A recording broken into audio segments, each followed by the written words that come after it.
Thank you, Tracy. The title of today's webinar is Scientific Opinion on the Hazard Analysis Approaches for Certain Small Retail Establishments and Food Donations, First and Second Scientific Opinions.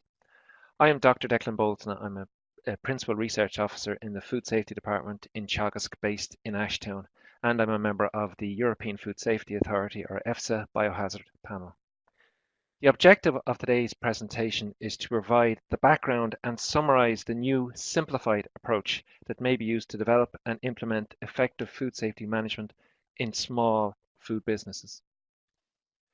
A more appropriate and perhaps more easily understood title might be A Simplified Food Safety Management System for Food SMEs. To get the full benefit of this presentation, you should have read the two EFSA opinions that I will reference throughout the presentation. At the outset, it's important to state that I am making this presentation in a personal capacity and not on behalf of EFSA, so the information provided is based on my understanding of the two EFSA opinions. The first EFSA opinion was published in March 2017 and was titled Scientific Opinion on Hazard Analysis Approaches for Certain Small Retail Establishments in View of the Application of Their Food Safety Management Systems. The second opinion was published in November of last year and was called Scientific Opinion on the Hazard Analysis Approaches for Certain Small Retail Establishments and Food Donations, Second Scientific Opinion. And both of these opinions are available online on the EFSA website as follows.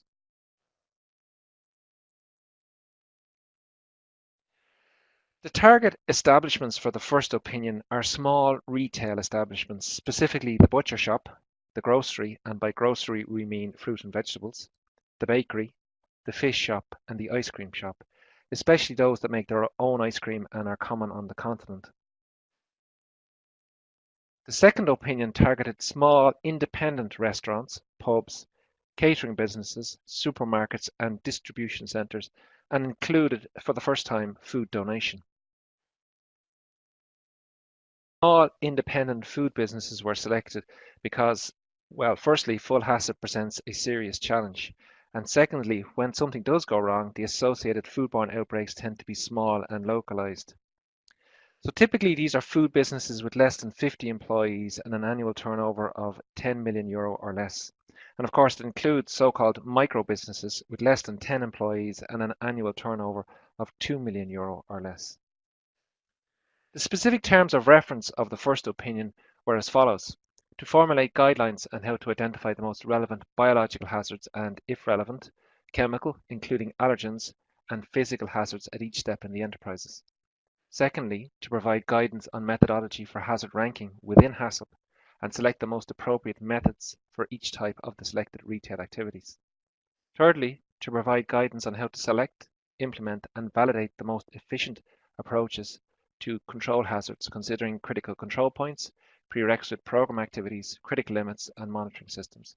And fourthly, using the guidance developed in TORs 1, 2, and 3 to identify and rank the hazards in each of the 5 retail establishments and to describe appropriate control activities for the hazards identified, including PRPs, CPs, and CCPs, and where required, indicate critical limits and monitoring systems. The second opinion included 3 terms of reference as follows. Firstly, to identify and, if appropriate, rank the hazards in a restaurant, pub, caterer, supermarket, and distribution centre, and to describe appropriate control activities for the hazards identified, including PRPs, CPs, and CCPs, and where required, indicate critical limits and monitoring systems. The opinion might be limited to the consideration of regular customers, not for specific, more sensitive customers. This last sentence is important as it excludes food businesses catering for vulnerable people such as the elderly, the immune compromised, the very young, etc. The second term of reference was to provide recommendations on additional hazards to be included in a food safety management system within the frame of food donations at retail level. Such recommendations should cover all stages of food donations at retail, starting from donations in relevant retail shops, including those covered by the first EFSA opinion, and leftovers from restaurants or caterers, transportation, storage at ambient temperature, chilled or frozen, distribution centres, for example food banks, processing and preparation for the final consumer, for example social restaurants. The third term of reference was when carrying out the analysis and making recommendations, EFSA should consider that these small retailers are limited with regard to their knowledge and resources. It is important to consider the current legal context for these opinions. The general approach to food safety is based on HACCP, as outlined in Article 5 of EC 852 of 2004.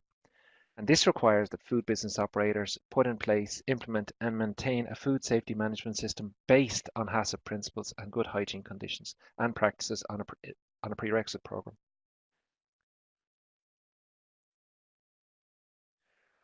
Moreover, the HACCP system, if used, should be based on the principles outlined in the Codex Alimentarius. The food safety management system should be sufficiently flexible to be used in all food businesses. It should recognise that CCPs are not always the best approach and may not be necessary, that critical limits do not always have to be quantitative, and that record keeping and documentation should not be a major burden. Indeed, we can conclude that while all food businesses should perform a risk analysis identifying what hazards, be they biological, chemical, physical, or allergens, may be present and how these should be controlled, they may conclude that these are best controlled using PRPs and not CCPs. Current difficulties with HACCP. There are many specific challenges in developing and implementing HACCP-based food safety management systems in small food businesses. These include motivation. Small food companies are not subject to the same audit and inspection as large companies. Indeed, the only driver is legislation and the risk of prosecution. Secondly, HACCP development requires a team of trained personnel which can invest time and energy in the project and are often not available to small food enterprises. Cost.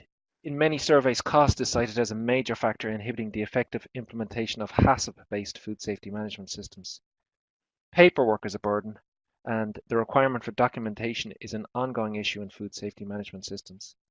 The development of CCPs, where CCPs are required, there's confusion about critical limits, monitoring and validation that may be compounded by conflicting advice from consultants, trade organisations and so forth. Verification.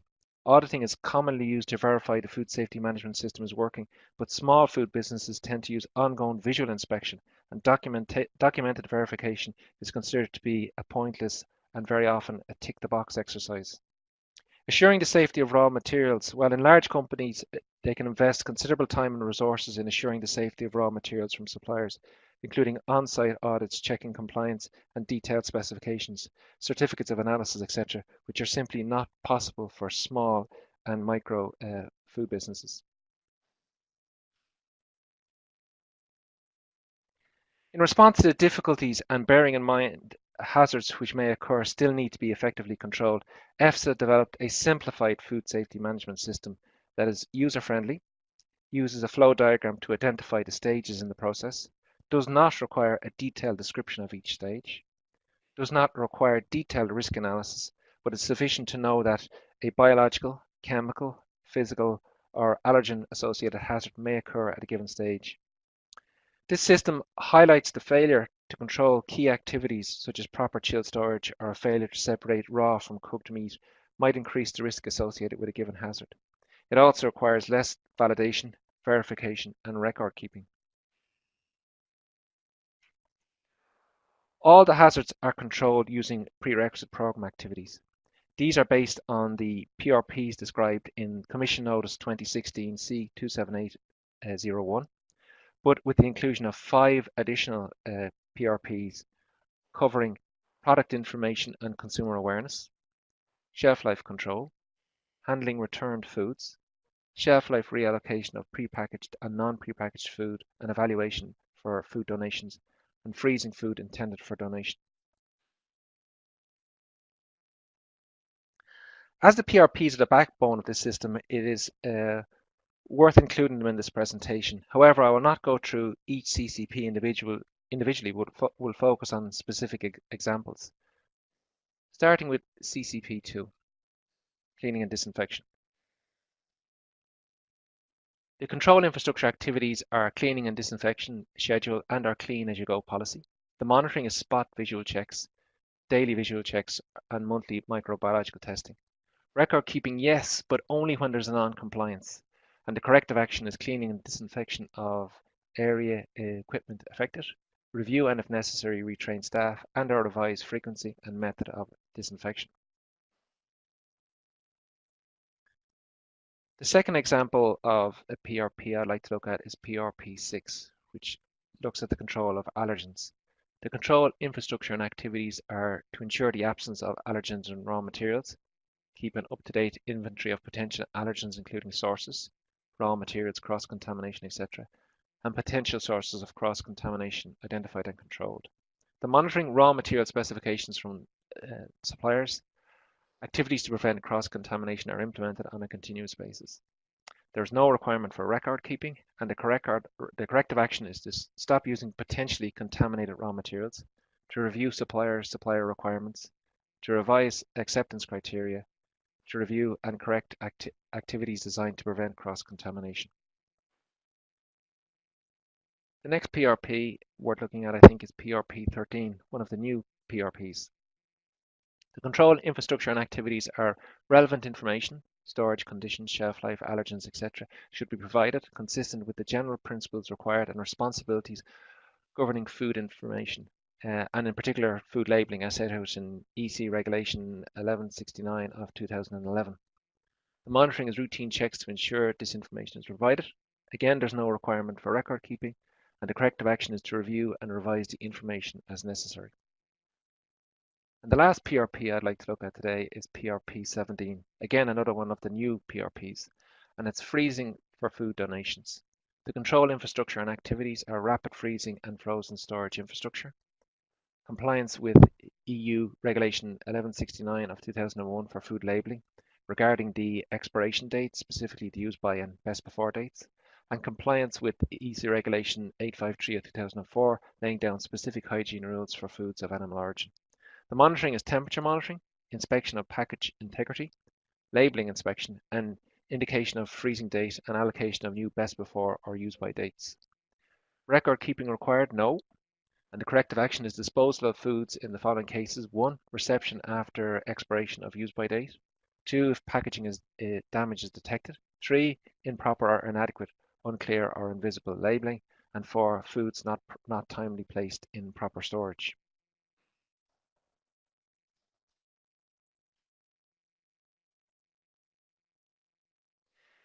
To finish up, I've included a flow diagram, the flow graph diagram provided for restaurants, pub, and catering.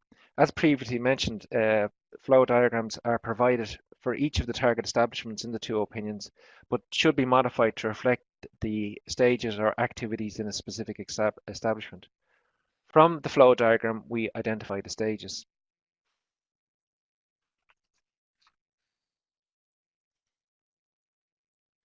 And these form the basis for the table which summarizes the simplified food safety management system, which includes, in the first column, the stages.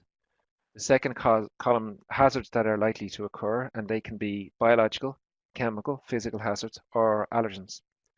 The third column then is activities that would increase or decrease the occurrence of the hazard, and the fourth column includes the PRPs that are assigned to control that hazard.